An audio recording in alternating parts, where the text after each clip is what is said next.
ہر طرف سے فتنے سے گھر چکے ہیں، سوشل میڈیا، دنیا کی دولت اور ہوس کی خواہش۔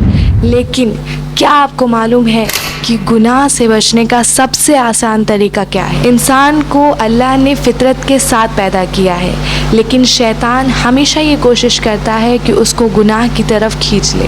ہم ہر روز چھوٹے بڑے گناہ کرتے ہیں، کبھی اپنی زبان سے، کبھی نظر سے، تو کبھی اپنے عمل سے۔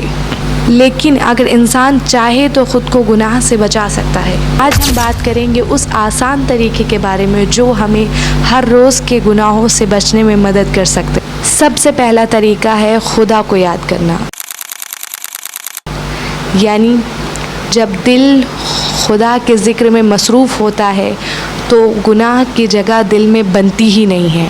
الا بذکر اللہ تطمئن القلوب، یعنی دل کا سکون صرف اللہ کے ذکر میں ہے۔ دوسرا طریقہ ہے تنہائی میں خود کو چیک کریں۔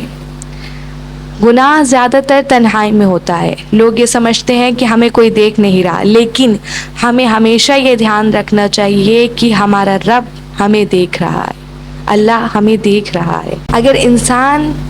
اگر انسان صرف اتنا سوچ لے کہ میری ہر حرکت میرے رب کے سامنے ہے تو گناہ سے بچنا آسان ہو جاتا ہے۔ تیسرا طریقہ ہے اپنی صحبت کو دیکھیں۔ اکثر ہم جس محفل میں یا جس صحبت میں بیٹھتے ہیں ویسے ہی بن جاتے ہیں۔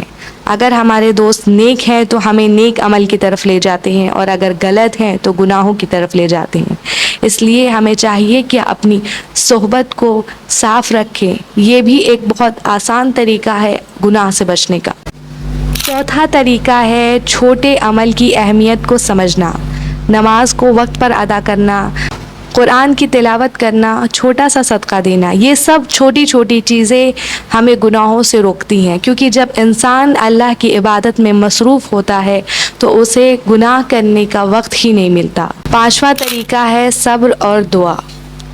جب بھی گناہ کی طرف دل جائے تو اپنے پروردگار سے دعا کرے کہ یا اللہ مجھے اس فتنے سے بچا لے، اور ہمارا پروردگار اپنے ہر بندے کی دعا کو سننے والا ہے۔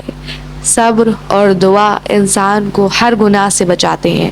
گناہ سے بچنا مشکل لگتا ہے لیکن اصل میں آسان ہے۔ صرف اللہ کی یاد، اپنی صحبت اور چھوٹے چھوٹے نیک عمل اور دعا کے ذریعے انسان اپنی زندگی کو صاف رکھ سکتا ہے۔ اور یاد رکھیے کہ گناہ سے بچنا صرف دنیا کا سکون نہیں بلکہ آخرت کی نجات بھی ہے۔ اگر یہ پیغام آپ کے دل کو لگا تو اس ویڈیو کو شیئر کیجیے تاکہ اور لوگ بھی گناہ سے بچنے کا طریقہ جان لیں، اور چینل کو سبسکرائب کرنا نہ بھولیے گا، کیونکہ آپ کا ایک کلک کسی کی زندگی بدل سکتا ہے۔ شکریہ، السلام علیکم۔